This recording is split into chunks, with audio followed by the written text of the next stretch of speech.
My name is Sarah Paulem. My name's Joyce. My name is Wendy. My name is Patricia. My name is Violet. So my name is J.R. Guo. My name is Kaylin. My name is Tan Thuy. My name is Sambo.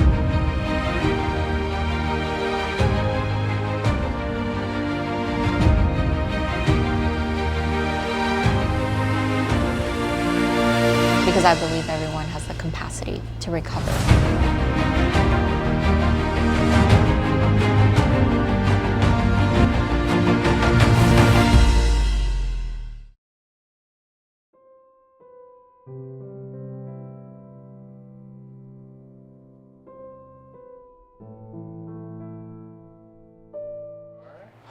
Sambo.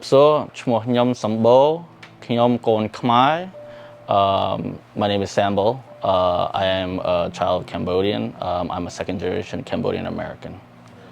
I saw my parents' PTSD in two ways. My mom, she had anxiety. She worried about a lot of things. She over-exaggerated the littlest things. For example, if I accidentally fell, she would think that I broke my head, I had to go to the hospital. That impacted me by really overthinking things, over-exaggerating as well, where like I had to really plan when I go out. So for example, if I went out to my friends, I had to tell my parents, like, this is where I'm going, this is what we're gonna do, just to make sure that she feels okay. And that's how I live my life. I'm up constantly planning and doing things because of my mom's anxiety. Compared to my dad, growing up in Khmer, they would say he's skut, which means crazy, or another way they would say is quat at krop tak, which means he doesn't have enough water, which means he's unbalanced. He was more, and for me it was like my anger came, because when he would have his PTSD where he felt like he was being shamed, or he felt like something was going his way, he would really be loud and aggressive. And for me, it would be the same way when someone's not making me feel visible or I'm not being heard. I would raise my voice, I would get very loud just to get my point.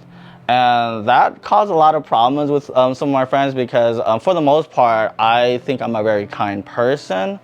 And I try not to really be really loud and aggressive, because that's not me, who I am personally. So my dad's PTSD got me to be that way. I came up with the idea of drowning myself. It was at my physical education class. We were in the swimming lesson, and in the swimming lesson class, we were learning how to hold our breath, because part of swimming is you have to learn how to hold your breath.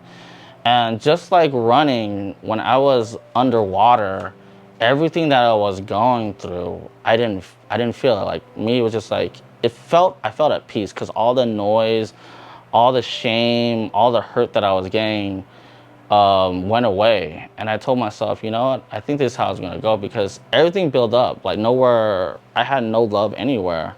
And so later that night, after school, I decided to take my own life.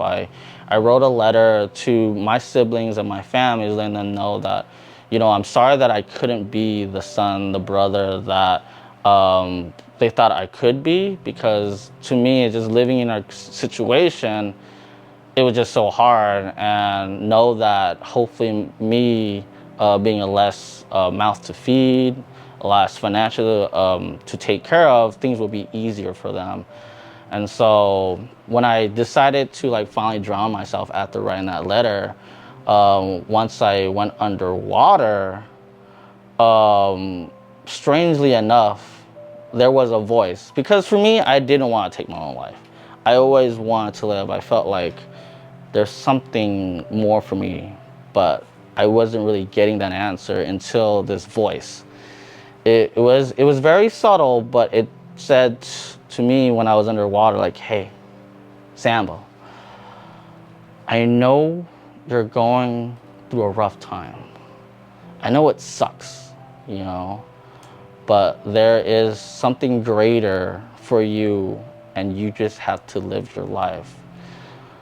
For me, I felt like that was my ancestors. Growing up as a Buddhist, we always talked about spirits, we always talked about ghosts. There was always a story about a spirit teaching you a lesson. Whatever it was, it stopped me from attempting to take my own life. And I decided to, just go through it. So when I went to school the next day, I stopped focusing just solely on myself, and I started to like really observe the environment that I was in. And I noticed what I was going through, there was many other youth going the same way. There was guys that were trying to fit in. There was other young people that getting teased at. And the thing I noticed, they were trying hard to fit in, and they were losing a little bit of themselves. And for me, I was always trying to be myself. I was always, I was always gonna be the rocker kid. I was always gonna be the one into sports, but I was always pushed away. And I recognized like it's because they're not my community, they're not my people. And so I told myself, I'm gonna really just focus on like find out who I am and find my community. But really, I was actually starting to burn myself out. And when I saw a therapist, the first thing this person did, and I was strategic because learning about in public health was like find the right person. So I researched a person that had an Asian background, that loved to do storytelling because I love stories growing up. Ever since I was little, when I played toys, I would create stories. So when I met with this professional, the first thing she said, like, Sambo, it sounds like you have a lot of things to process as a teenager.